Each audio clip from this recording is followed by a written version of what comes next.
So Pat, Yeah. What do you got how for does me? it feel to be published?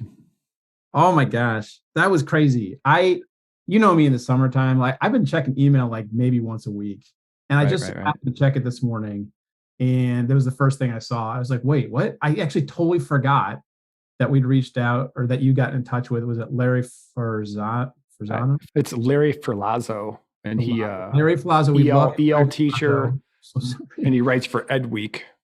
Edweek. Thank you. Thank you. Thank you. Yeah, the piece that was Yeah, called AI is helping us with our instructional practice. Here's how. It's an opinion piece that Larry Ferlazzo, see, I can see it now. I'm looking at it. I can see it. yeah, you got to Ferlazzo, see it, right? he basically kind of surveyed or kind of, I love that he kind of looked from what I can gather, like at education from across the country and just try to get a sense for where people are at. Yeah, so it was just cool to be able to be a part of that. Love to do that You know, again. it's super cool, Pat. Is What's that? like he's all about like how can we use AI in the classroom. And upcoming on this show, we're going to interview Thomas Thompson, right, from Eduaide. Yes. And I think their mission is the same thing: as how do we make teaching easier? Yeah, it'll be great. It'll be great. Welcome to the show. It's the Bot Brothers AI for Educators. I'm Mike Pearson, Bot Brother. And I'm Pat Burns.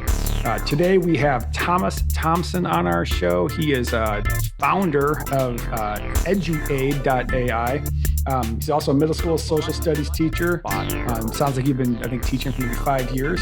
Can you maybe fill us in on your background, Thomas? Yeah, of course. Again, thanks for having me on. It's nice to be here. I like to sit down and chat. But as you said, my name's Thomas Thompson. I'm a co-founder and CEO of Eduaide.ai, and I'm also a middle school social studies teacher in Anne Arundel Public Schools in Maryland. I live in Annapolis. Wasn't always from Annapolis. I grew up in Western Pennsylvania, went to a state school there, got my degree in secondary education social studies, moved to the Eastern Shore, Maryland, and met my other co-founder, Thomas, as well, same name. Grew up 15 minutes from each other, never once ran into each other, heard of each other in Pennsylvania. Then we met teaching right across the hall, kind of hit it off from there. And through a lot of these conversations he and I would have in our room about, the challenges we face as educators and some of the issues we see and ways we can go about solving it in our role as teachers. And out of that came this platform we've developed, Eduaide.ai. Yeah, so it sounds to me like one, like the odd like kind of synchronous events that happen in life, right? Mhm. Like there's Yes. someone like you meet like the person from your hometown, right? Like there's always those stories of you go across the world and meet someone from your hometown and it becomes like your person you marry, right? like those are weird things. But for you the person across the hall is this teacher that's that's practically next door to you your whole life, didn't even know it. So there's that bit. And then Pat and I are really interested in how AI can be used to make teaching more efficient, better, easier, like reduce the workload, but up the benefits. And it sounds like Eduaide was kind of spawned from that type of thinking. Yes. Is that correct? Yeah, so my background is in educational technology. I just finished up my graduate school work at Johns Hopkins in that area. My research focus was in open educational resources. And the idea was how we can go about expanding access to high quality instructional materials, regardless of arbitrary restrictions like geographic location or access barriers due to budgetary or connectivity restraints. And my initial thesis was that you could look at some sort of development of a open educational resource sharing platform where teachers can collaborate, revise, remix, reuse materials based on their experiences, personalize instruction to a greater degree. The issue that I ran into in, I guess, implementing that vision was that it requires a lot of upfront investment from educators to get those network effects where you would actually go to this site, find a resource, and use it. AI seemed to bridge that gap in that the technology can be used really well on the broad-based things. You can synthesize a lot of information and distill it down to great summaries. You can distill it down to a number of instructional learning objects that you might use in the classroom. But it's not intuitive enough to meet the needs of the diverse learners in the room when you're teaching 32 students at once or whatever it might Right, be. right.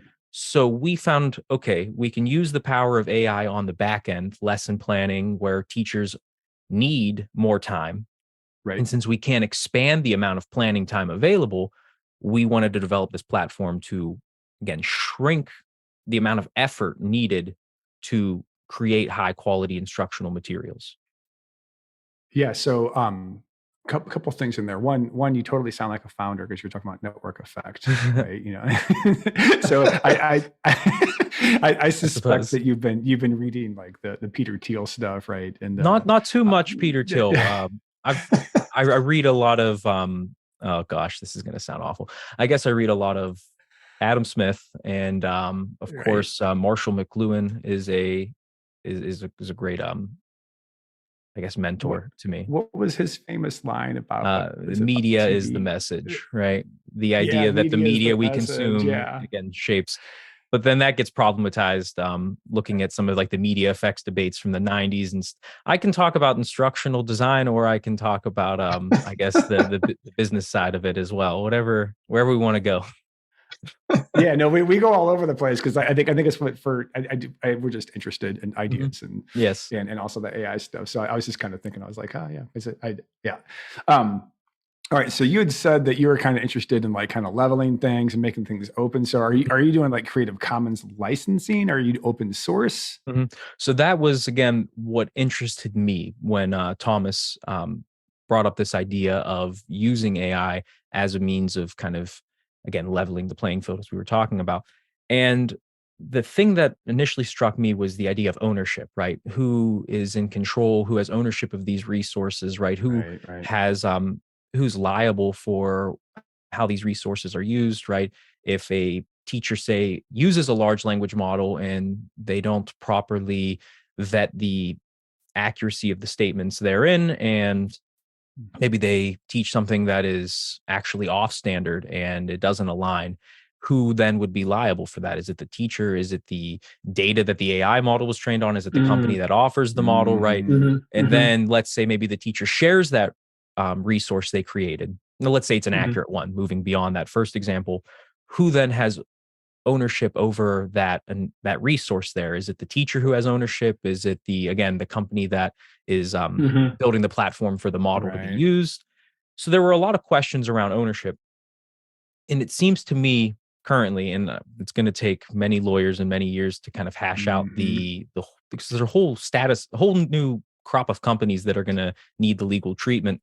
But the Creative Commons licensing seems to be the most viable option, where these questions of ownership, they're very muddy, but if you put them out there such that you attribute the work to the necessary individuals, if you share it in a way that is open and there's not a lot of commercial gain from the individual resource itself, that might go a long way to clearing up a lot of those issues. So yes, our resources and the community page, which is in development and soon to be released, will enable teachers to share these resources in a way very similar to the Creative Commons licensing, where you can take the resource, reuse, revise, and remix it to fit your unique needs. Yes.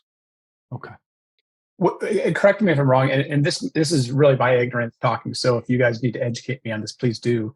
Does that mean that if you go that direction, that your website would provide almost like a teachers pay teachers sort of kind of formatting, where somebody could put something up there and then they could charge somebody else and get some sort of money off that? Is that what you're saying, or is it something a little bit different? So this may be a controversial opinion of mine that I hold, but I feel as though teachers pay teachers is not a benefit as much as it is a symptom of a larger problem. So we are trying to kind of, I don't want to use these I'm not trying to put you on words. I'm not trying to sound like a founder here. I'm just trying to make sense of it. No, you don't want to say founder. I don't want to say disrupt the teachers pay teachers model. That's a total founder word. Exactly. I want to avoid that. I'm trying really hard here. But the idea is that a teacher turns to a site like Teachers Pay Teachers, inspired by the feeling that they do not have access to adequate resources provided by their county, that they're willing to pay for it to supplement their own instructional materials. So that really tells me two things. One, many teachers don't have adequate access to resources.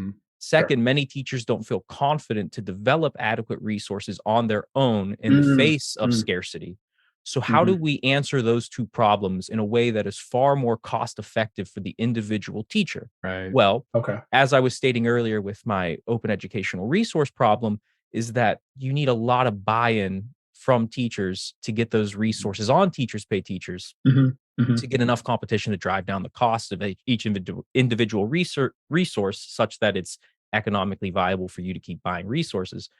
AI can dramatically reduce the cost of any given resource, because a resource could be generated within a few keystrokes, a few clicks, and then from there you can do a lot to fine tune and personalize that. We could talk about that in a little bit, but the idea is that AI will dramatically cut the cost such that teachers can probably access their own resources made with AI without incurring a 99-cent paywall or a $5 paywall to access those materials.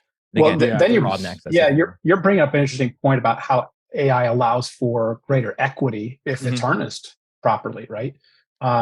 So to your point, that those communities where, or school districts where the funding isn't there, and there's plenty of them, right? There's the land, I guess the landscape's just so imbalanced in every state. You know, you've got some communities that just have way too much money. Of course, they would never say that. They'd always say they have never been enough. But comparative, right? Of course, to less to other districts just don't have as much. And I think Mike and I are very familiar with that. I mean, I've taught overseas in a developing country, and I mean, teachers got paid next to nothing. We had no heat in the building, and it was the weather was about as cold as Chicago in the wintertime. It was terrible, right? So. There's just so many inequities. You were going to say something though. Two things on that is that there's this their author. His name's Martin Gurry, and he wrote this great book called Revolt of the Public. And in it, he talks about how when sources of information are scarce, they are authoritative, and with authoritativeness comes a lot of value, and you can charge a fair premium for being the only source of news or the only source of educational resources or materials. But what AI does is it expands access to sources of information such that most of it loses a lot of authority. So that puts a lot of onus on the user for following up and doing their due diligence to make sure their information is accurate, which is a skill I think we all try to teach our students today.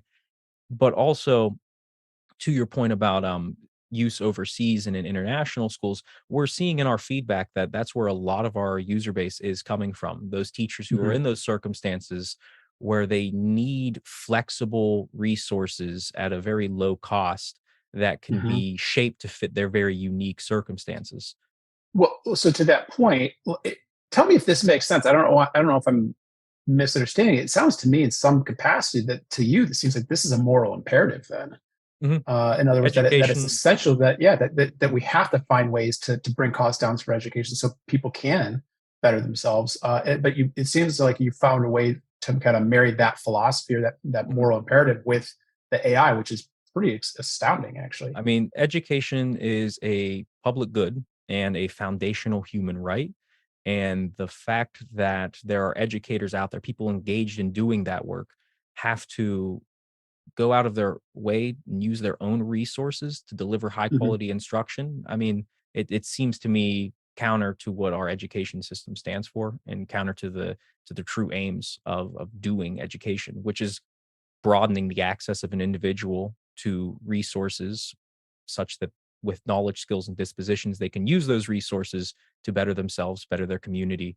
I mean, education is a foundational issue in terms of the infrastructure of a society. So yeah, I think we can harness technologies in a principled and transparent way such that we can improve the quality of education broadly. I mean, that's the moonshot goal. Now that comes through like marginal gains over time that add up because it's a huge institution, it's a huge system. So there's a lot of red tape and kind of running around some bureaucratic circles to get things done. Which it's a requirement when you're running an institution of the size of many public schools. You said 2 points for yours, I think, and I think that for teachers pay teachers, I think there's a third point, which is time. teachers go to it Yes, for time. So exactly. I think Eduaide fits squarely in that as well. As far as access, for me, when OpenAI dropped Chat GPT on the mass public, like people were, Mhm. using, version 2, and you probably, since Mhm. were ed tech, you may have already been playing with it prior to November, but it was, it's free, right? And Dolly was free, and Yeah. Midjourney was free, and now they're not, right? Like you can Mhm. still do Chat GPT kind of for free, or you can get into it through Bing. So there's systems coming out, but I wonder how quickly people that can afford to have access to all those programs, Yeah. right? The $10 or $20 a month, whatever it is, or $15 a month adds up quickly if you want to Mhm. do Midjourney and Dolly and Chat GPT 4 and this and that, right? Mhm. And so pretty soon you're up to 45, $60, and that in itself becomes a barrier. And so I was kind of thinking about, that opening up access, and and the quote you'd mentioned about, if there's less, I guess, less information, or Mhm. whoever, it creates like kind of a power Yeah. situation, right? So the old one is the Gutenberg press, right? Mhm. Where suddenly people can get books, Mhm. right? And then there was radio, and then there was television, and there's internet, and now there's AI, right? So kind of like this idea of opening up, and who gets access is kind of a new old problem, Yes, right? certainly. And I think the company does fit there. And then I thought, well, what was the way that originally people tried to open up information? It was the Gutenberg press, and then it was the library, Mhm. right? And those are publicly funded, right? And you go get books, and I was like, for a company like yours, I wonder, would there be a way for libraries slash Department of Education to buy a license, and then boom, everyone Mhm. gets access to, Yeah. right, to that product, Mhm. right? So just through your tax dollars, I think it'd be an interesting thing that we don't do. Like there's been talk about getting access for everyone for the internet, Yeah. right? But now we're into AI land, right? Mhm. So like no one's talking about that. But I don't know if it'd be a lobbying group or what, right? But it would be an interesting thing if the state, the Yeah. Fed just said, here's money, everyone gets access, Well, I mean, that's certainly how we tend to, in that vein, tend to view ourselves as a company, right? We don't really like to look at it as, okay, we're a subscription model. It's like, well, okay, that opens up a number of concerns regarding, well, of course, given the system that we're operating in, we need to be a financially viable option to execute this mission.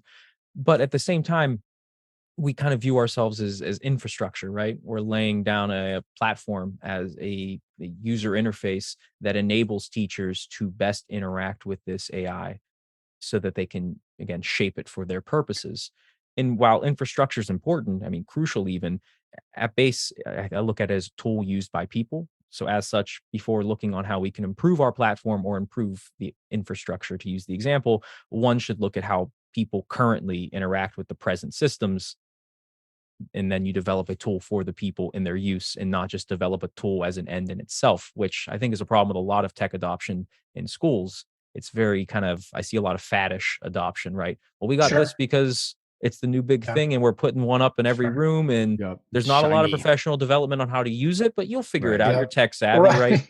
Like Right. that's what I was told my second year of teaching on an Yep. instructional technology. It's like, well, you're a millennial, you can figure it out. And I'm like, well, I could use a little more assistance, like Right. that.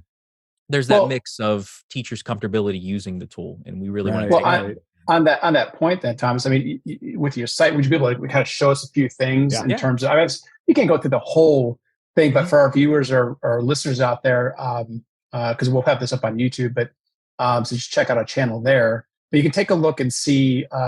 Thomas has got it up on the screen.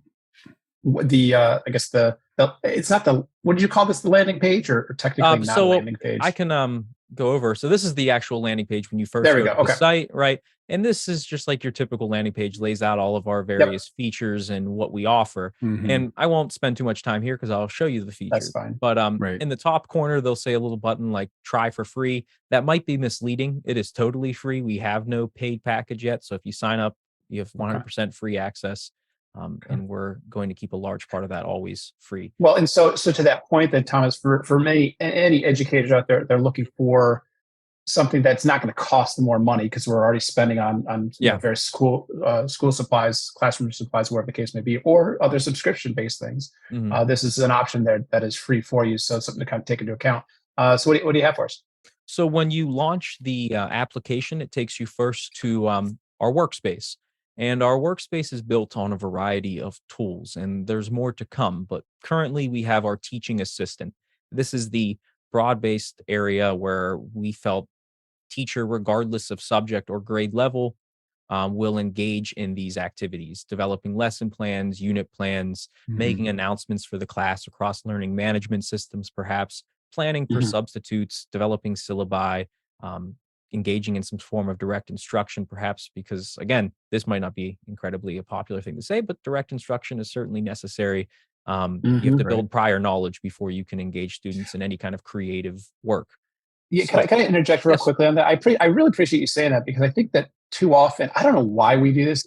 I think this is a species problem, which is that when we explain things, or rather when new things come up, in the case of AI, people are saying things like, "Oh, robots are going to replace us." No, that's ridiculous. Right? The AI is born out of us; it is a part of us, but we're just trying to figure out how to use it. And what the frustration I get is people kind of come up with these extreme, like very binary sort of kind of like, I guess responses is like, oh, well, now we can't have teachers anymore. It's like, no, teachers are still essential in the classroom and essential to the learning process. But how do you let the AI kind of help the teacher kind of just be more effective for reaching or more students, essentially? So I just want to, I think rhetorically, it's just like a gripe that I have these days where people think of things as all or nothing, or just in these very black and white terms. It's like, it's just anything but black and white. And I really hope that we can kind of develop as a field, as educators or thinkers and humans ourselves, this ability to kind of speak in more nuanced terms, because we have to have nuanced conversations about this rather than say, like I have a neighbor actually who teaches in a neighboring district, and he said that the English department there is just going, all their writing is going to go to paper and pencil, no internet. And I was like, what? Like, what are you talking about? And mind you, this is this chisel and a piece of concrete. Right. Right. Exactly. Right. Where's my stone palette? Right. Your fingers will bleed. And we're going to do it in cursive too. It was so retrograde and Luddite. I was like, come on, guys. Like, we can do two things at once. It doesn't have to be either or. So that's just my little mini rant. I just had to say that because it's just, I know those reactions are out there. And I'm just like, oh my gosh, no, let's settle down.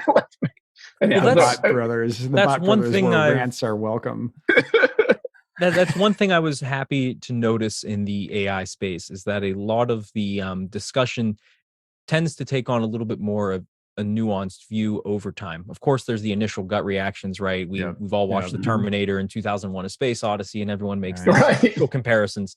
But once you begin to talk, we see a lot of people, actually advocating for caution and developing these in a principled way with an idea towards there are negative outcomes in using this technology, right? Every tool has its positive and negative affordances. It really depends on how we use it and how we design the interfaces for use, right?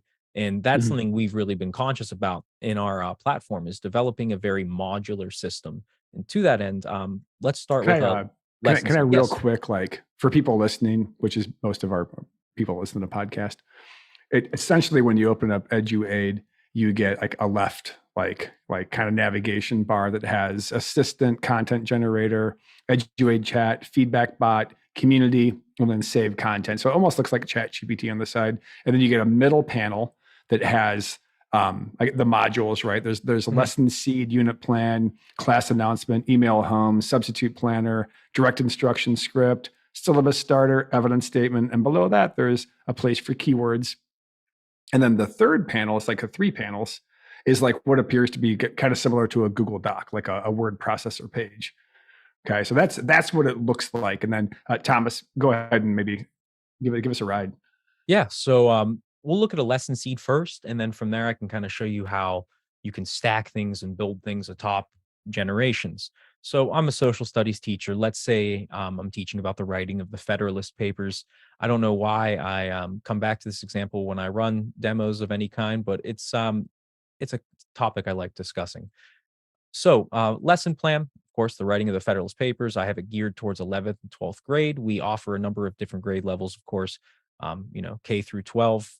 We go down to pre-K as well, and we're currently building out our primary school offerings with a real focus on literacy, numeracy, agency, and various kind of the small tasks to build towards that. But when you generate a lesson seed, we chose seed for very important reasons. We don't want people to feel as though this is a finished lesson plan, copy paste, you're done.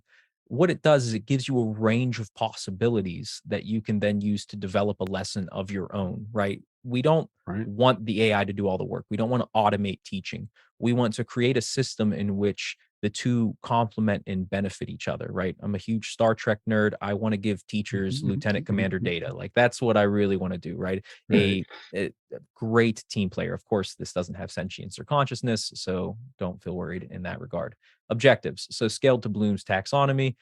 That's the kind of way we build up our taxonomic scaling. We have a variety of different tools around it, although that can be editable if you go to the Eduaide chat, which is kind of if you look at the left toolbar, we have a number of options: the teaching assistant, content generator, Eduaide chat, feedback bot. Eduaide chat is very much basically just a chat GPT kind of interface where you can directly Sure. talk to the AI. We built this in so you can ask it questions about resources that are generated. Like, you provide me a source for this following claim that you make in said X worksheet or whatever it might be. But it also allows you to create tables and graphs and a number of other interesting things. Anyway, so you can change Bloom's taxonomy to say Marzano's or whatever other taxonomy you may use in your school in the Eduaide chat. That's far more personalization.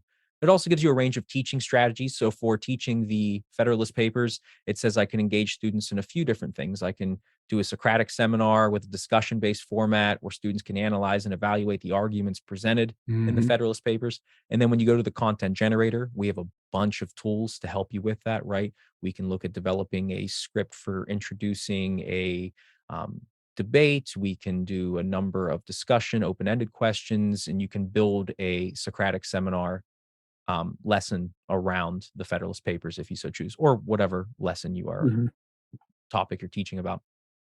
Great. It says we can look at a jigsaw activity, right? Breaking into small groups and following that protocol, and then looking at maybe a simulation of a sort, a role-playing activity. I'm huge on educational gaming and simulations and the way that we can integrate play into the classroom in a way that is transformative, not on the surface level of it's fun and engaging, but the actual act of play in itself is teaching the lesson, right?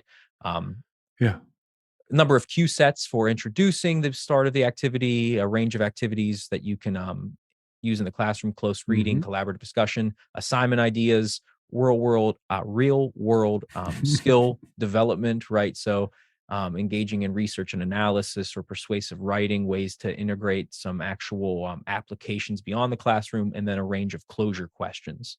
So Right. again, it's not a cohesive lesson plan, and we didn't design it to be that. We designed it with an eye towards building that co-pilot model where a teacher can get ideas. But let's say I'm inspired by one of the ideas.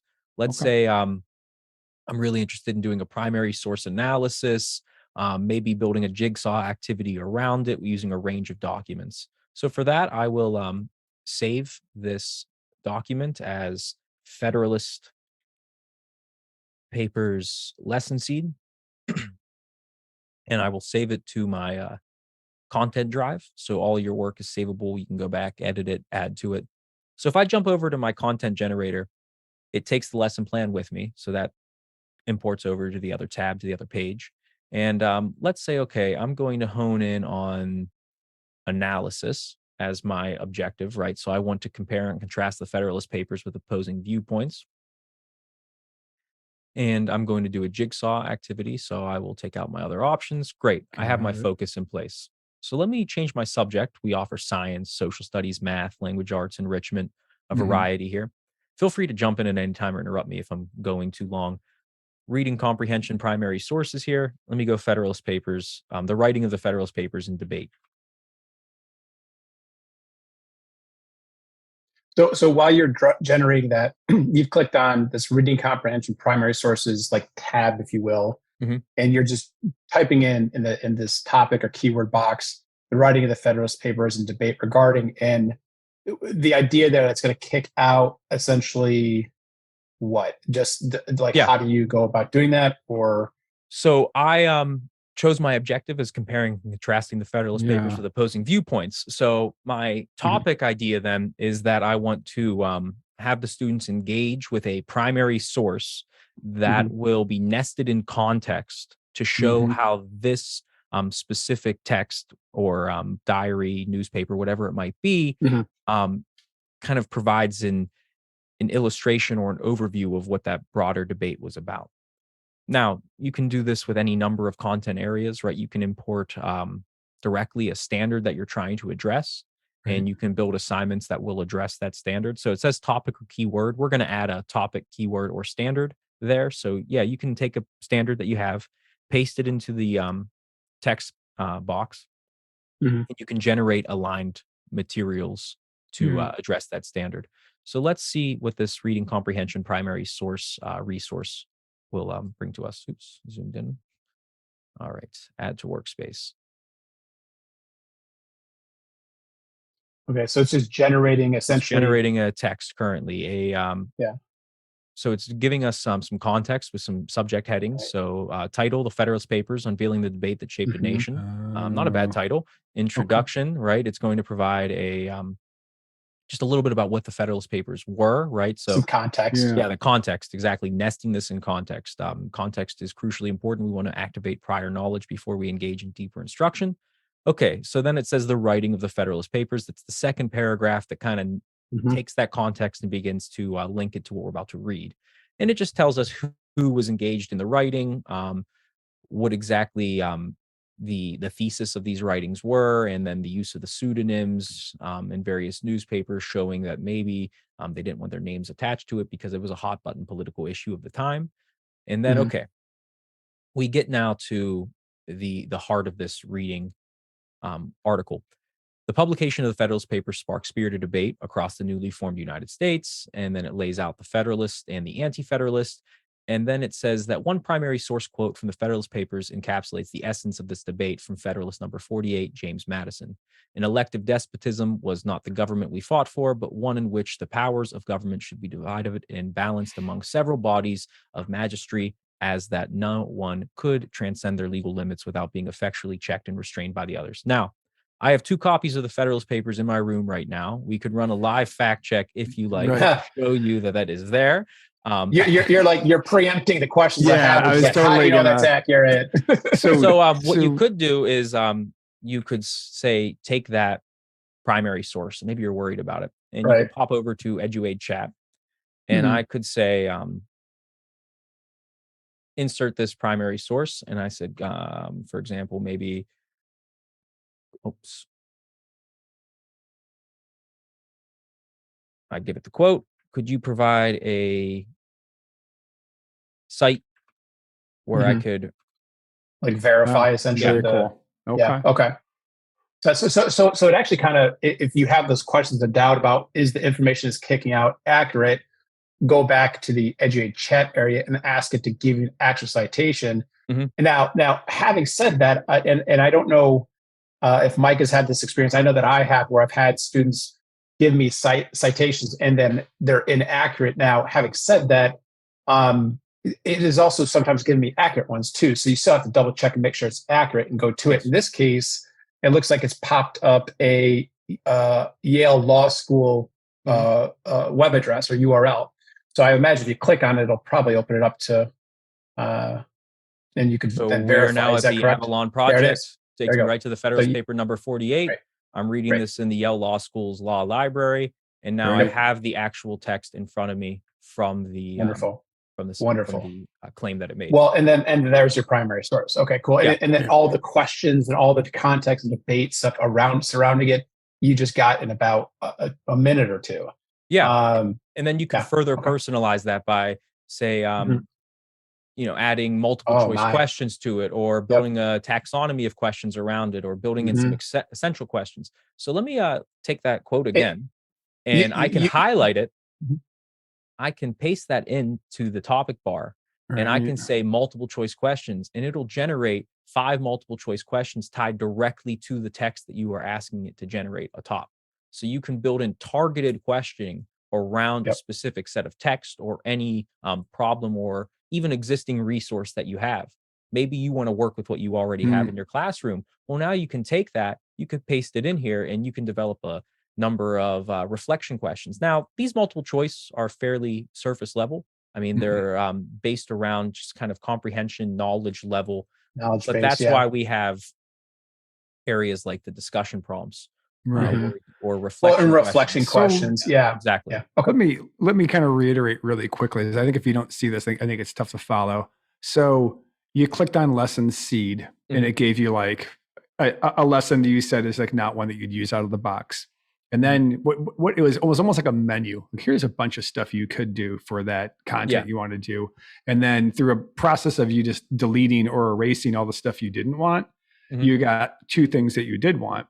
And then you're like, well, okay, now that I've got the couple of things, now if I want to do a jigsaw, I have to have some content. So you went over to the content, and it produced content, and then dropped it in the same working document, your workspace, I think you call it, right? Yeah. And so like really the Eduaide process is that it generates something, and you delete what you don't want, and then you go back to the modules and you click and you reprompt it again. Yeah.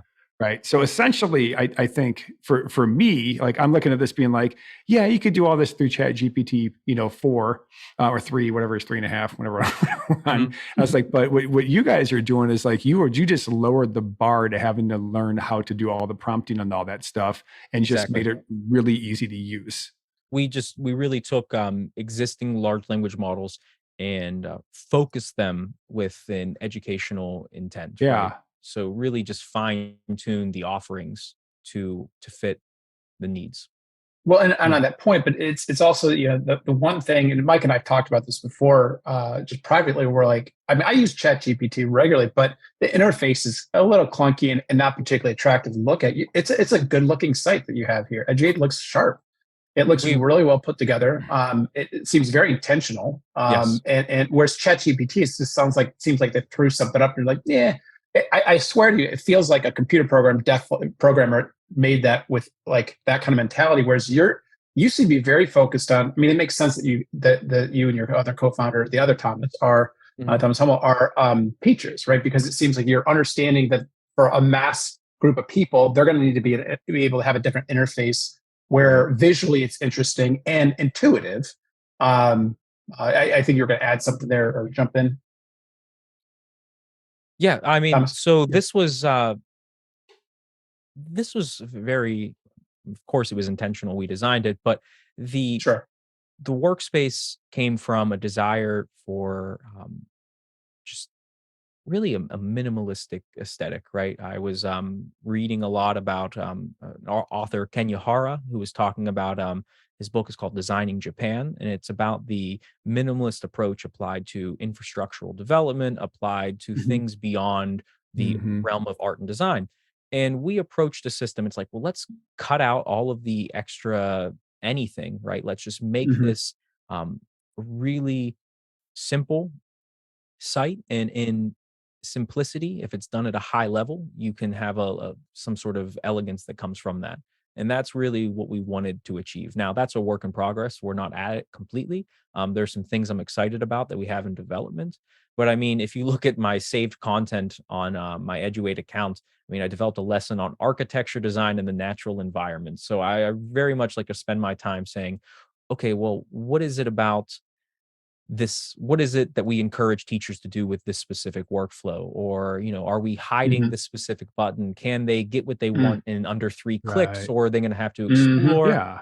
So for example, a lot of teachers might take a piece of text, copy it, and paste it out. But if you right click on our site, yeah, we give you copy and paste, but then we build in some cool little AI tools on top of this, Oh, cool. mostly for differentiation purposes. Because I'm a co-teacher. I teach in a classroom with a lot of students who have IEP accommodations that I have to meet, or English language learners who have various language goals that I'm trying to meet. Yeah.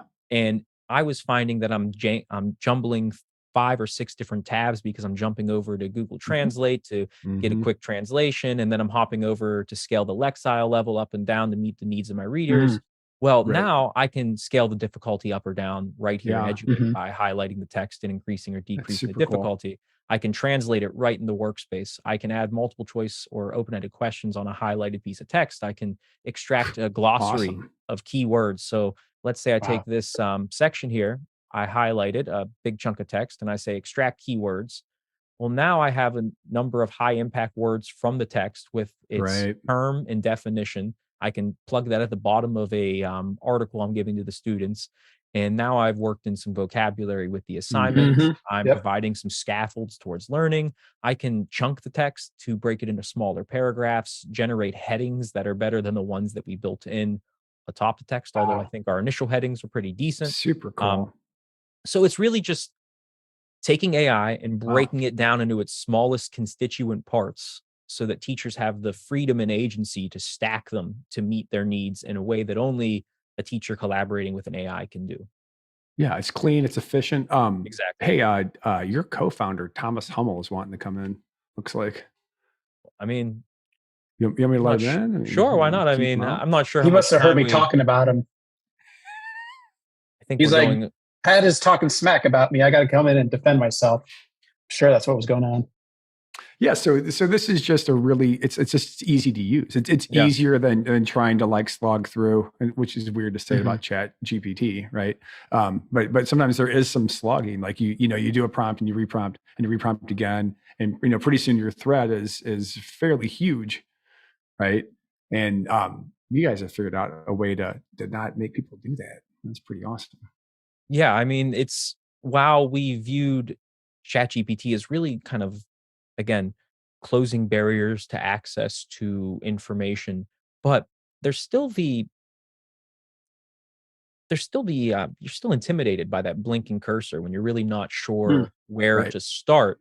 And we really try to, as much as we're prompting the language model, is to reinforce a certain workflow for teachers to encourage them to dive a little bit deeper into the resource, because the act of generating a resource now can be done far more quickly, far more efficiently.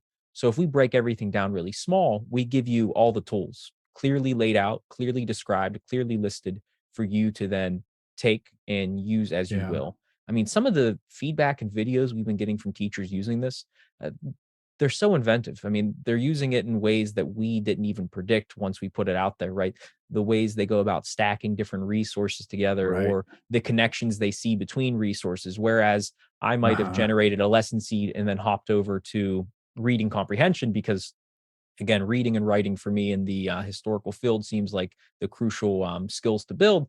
Another teacher might say, well, you know what? I see a really great avenue to build an anchor chart around this, and then maybe a social emotional learning activity around the This is topic. And great. and they're stacking all of these various resources and redeveloping what it even means to deliver this content, because they're approaching it with different methodologies and different techniques that they haven't previously tried, because, well, now it's in front of them, and the investment of getting it wrong is not so great. You don't waste an entire planning period now Right. if you come up with a dead end. Whereas if you wasted a planning period before because you spent an hour trying to try on a new activity you weren't completely certain of, now you have to go home to make up all the time you lost because you still need a lesson tomorrow and Yeah. your creative impulse didn't play out like you thought.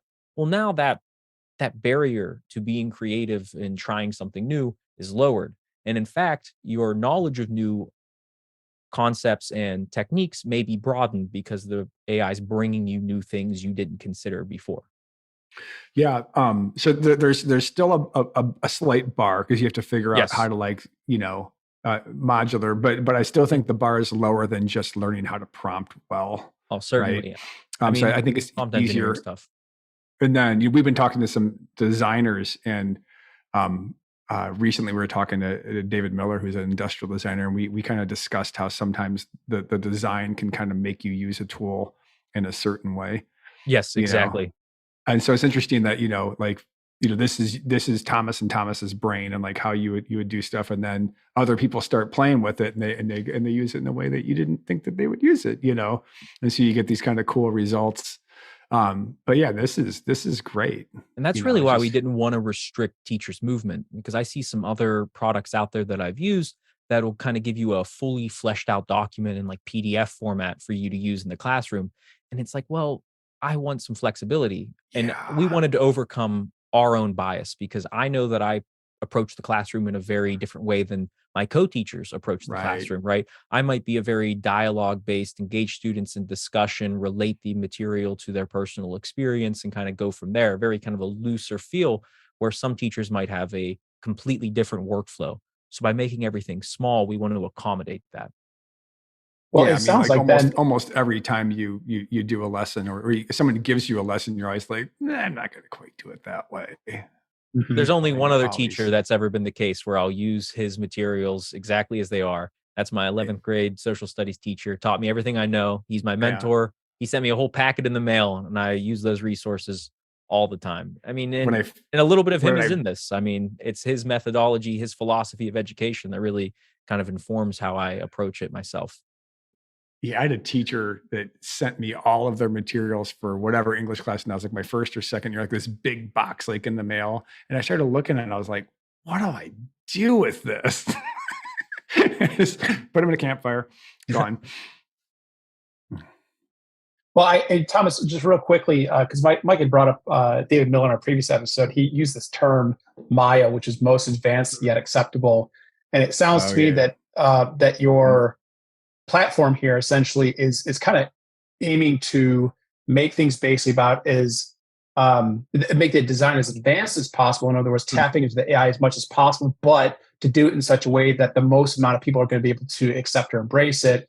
And on that point, I mean, I understand, and if you're willing to share this information, when I was talking to both you and Thomas the other day, you guys were talking about how you're getting a lot of traction here. Like, what's your user base at the moment? I mean, are you finding, like, in terms of number of teachers that are actively using it, and therefore then proving that you guys have kind of hit this Maya kind of concept pretty well with the site thus far? Yeah, I mean, the whole idea is applying Vygotsky's zone of proximal development to product design, right? How do we challenge them just enough to go a step beyond what they're comfortable with, but in a way that feels normal to them, right? That feels like, this feels like it's me. I'm using this and I feel like I have control and power over it.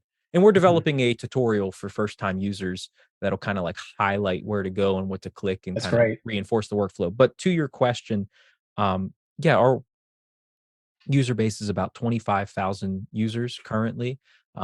We're growing pretty rapidly. We're seeing about 30% growth bi-weekly, which is encouraging. The uptake has been wonderful.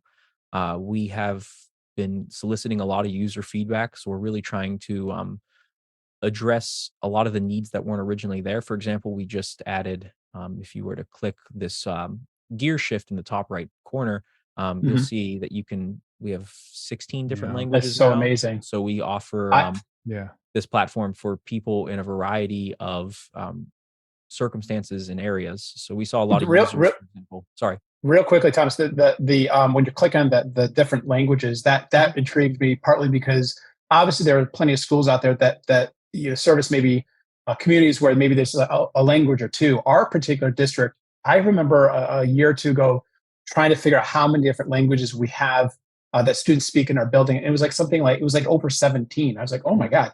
And it was like Mongolian and was in there. I'm like, what? We once had a girl who was trying to take a test and couldn't take it because she had just gotten to the US 2 weeks prior, didn't know any English, and she had to take the standardized test. I'm like, what is going on here? But you guys have this great system where, I mean, could you pop up the list again, just to kind of give, so I can read off a couple of the different languages? Because I think I saw Vietnamese, Cantonese, Croatian, Indonesian, Hindi, Portuguese, Japanese. You have a wonderful list, and obviously there are hundreds of languages out there. Yeah, I mean, but these are some big ones. Yeah. if you were to look 2 days ago, Croatian wasn't there.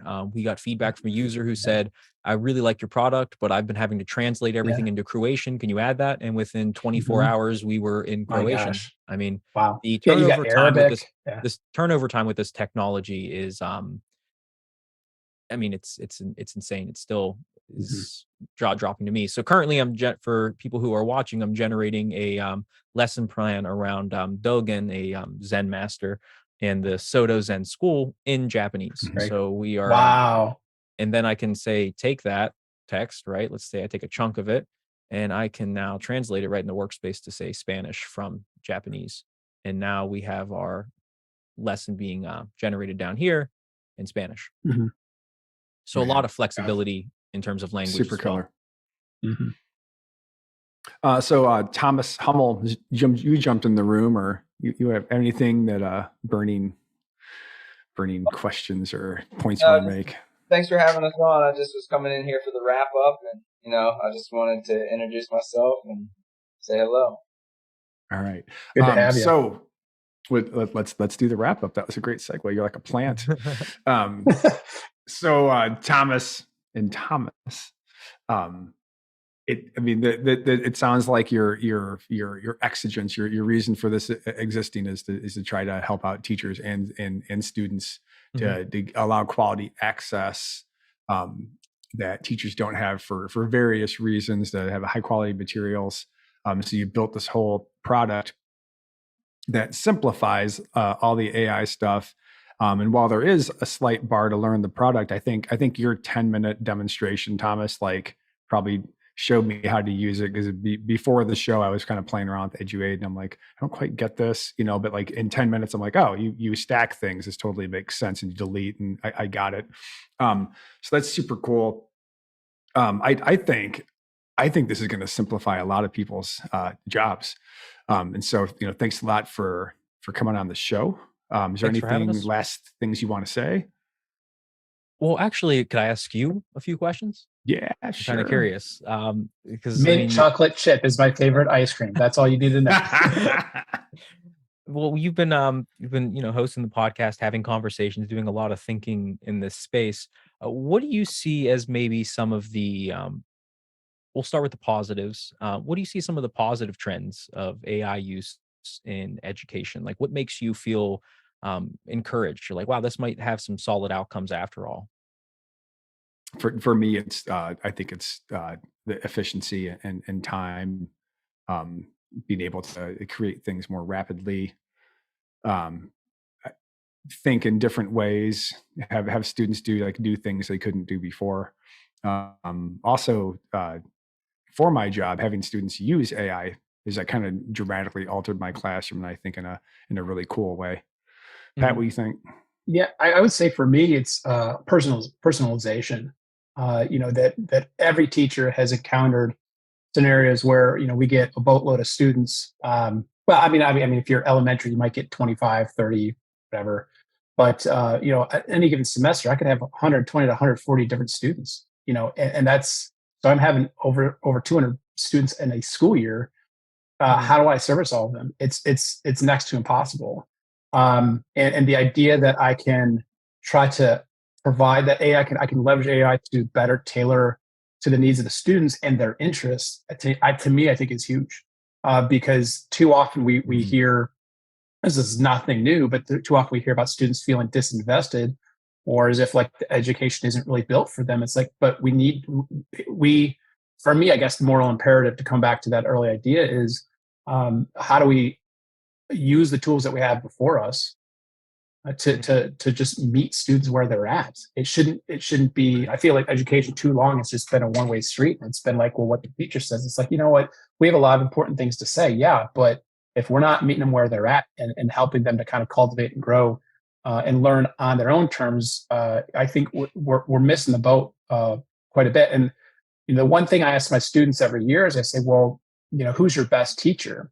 And students will stop and think about it, and they might come up with a person. I said, that's great. I said, but what I'd like for you to say is your best teacher is yourself, because you're the only person you're going to have your whole life. And I'm just a guide here along the way, right? I'm just one person, And if I can show you something, great. But you got to be able to teach yourself. And you got to be able to kind of learn for yourself. And AI allows for you to do that in ways that we can't even fathom. And so that's where I'm at with that, is the personalization. Wow, that's great. Over under, will AI shape education, or will the present education system shape the way we use AI in the classroom? What do you think is going to do the shaping? And do you think we'll see the true effects, or do you think that might be diminished for a few years, short term? I'll give a really short answer. I'll give a short answer, and Mike can jump in, okay? Because he's probably going to do the wrap up. I would say that I think I already did the wrap up. Well, okay, kind of. I have to rewrap now. Then you said, well, what questions do you have? Or you opened the whole thing, and now it's 3 hours later, and we're still here. To what extent, Pat? They're right. I know where you're going with that. He's doing a callback to the previous episode on me. Well, shoot, now what was I going to say? I was going to say, probably something I was going to really say, interesting. I'm going to keep it short. AI is going to demand that we change. It's going to force us to change. And I'll just leave it at that. Your turn. Yeah, I think it's gonna blow stuff. I think it's blowing stuff up already. I mean, like it's just. I mean, I think if you're like K through 5, I think. Yeah, I just taught a class how to use AI in the classroom, which I didn't have. Eduaide, I didn't know about it till like a week ago, so didn't include it. Sorry. No worries. Next time. But I'll tell people about it. But K through 5, they're kind of like, yeah, I can use this on my end, but I don't see my students really quite using it. Maybe I could use it for this or that, because where the kids are just learning, math and based with facts and writing and all that, like where you're going to use it. I think 6 through 12, I think it's going to be pretty dramatic. And Pat and I teach English and writing, and I'm kind of like, sooner than later, writing is going to be GarageBand. Where you're just going to like go doot, and it's going to produce something, and then you're going to kind of remix it, and that's going to be the thing, at some level. Or it'll be like music production, where you just kind of move stuff around. Yeah. Which you guys are kind of doing with Eduaide. You just delete stuff and add stuff and remix it. It's like that whole remix idea, like the hip hop kind of ethos. So I think it's going to shape a lot of things, and I also suspect that it's going to actually ask educators to really be like, well, what are you teaching exactly? Yeah, exactly. Because the longer I teach, the more I'm like, I don't teach English. I teach how to think, and why to think. That's really it. Like strip away all the technology and ask what it is we're trying to accomplish, and how can technology amplify us in such a way as we can meet that. Yeah. I mean, English is going to be the killer. And sometimes a pencil is a great piece of technology, in all honesty. But I really teachers are worried about how, say, AI will affect student writing, but like if you can generate, say, 11 essays and be like, these are D's, how do you make them better? Like, and then use the resources, and now you can investigate, or prompt the AI to do something and then find evidence in its response that it did that effectively. Like, you can engage students in using AI in a lot of interesting ways. It'll be really cool. Sorry, I'm making this thing go super long, but this is a fascinating conversation. We're fine. We're good with it. I think we're just trying to respect your time more than anything else. Yeah. So